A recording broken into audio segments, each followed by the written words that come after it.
One day, Edward was in the shed where he lived with the other engines. They were all bigger than Edward and boasted about it. "The driver won't choose you again," said Gordon. "He wants strong engines like us." But the driver and fireman felt sorry for Edward. "Would you like to come out today?" "Oh, yes, please," said Edward. So they lit his fire, made lots of steam, and Edward puffed away. The other engines were very cross at being left behind.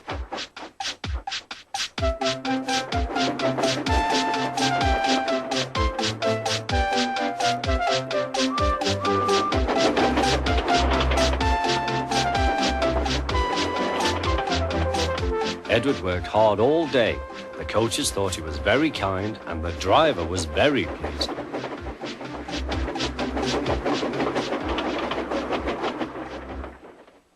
"I'm going out again tomorrow," Edward told the other engines that night.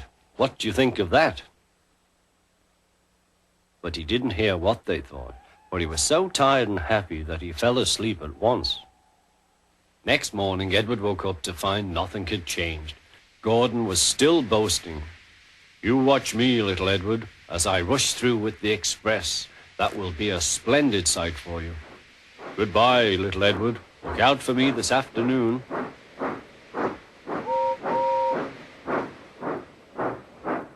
Edward went off to do some shunting.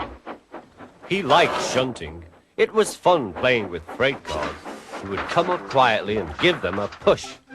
Then he would stop and the silly freight cars would go bump into each other.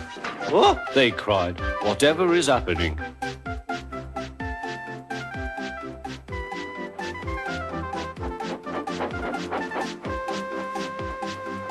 Edward played till there were no more freight cars. Then he stopped to rest. Presently he heard a whistle. Gordon was very cross.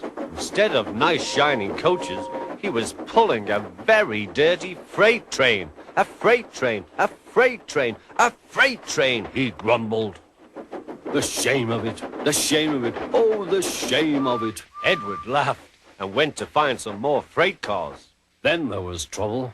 "Gordon can't get up the hill," the porter called to Edward's driver. "Will you take Edward and push him, please?"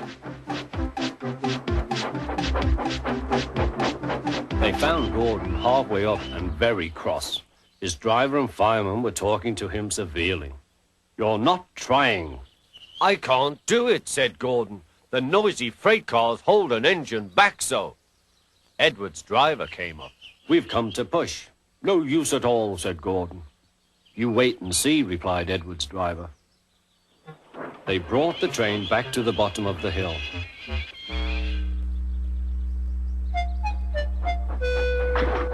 "I'm ready," said Edward. "No good," grumbled Gordon. They pulled and pushed as hard as they could.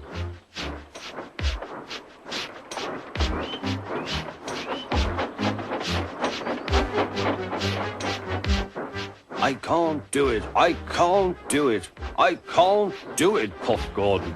"I will do it, I will do it, I will do it," puffed Edward.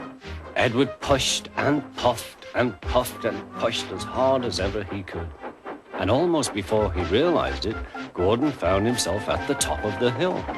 "I've done it, I've done it, I've done it," he said proudly. He forgot all about kind Edward and didn't say thank you. Edward was left out of breath and far behind, but he was happy because he had been so helpful. At the next station, he found that the driver and fireman were very pleased with him.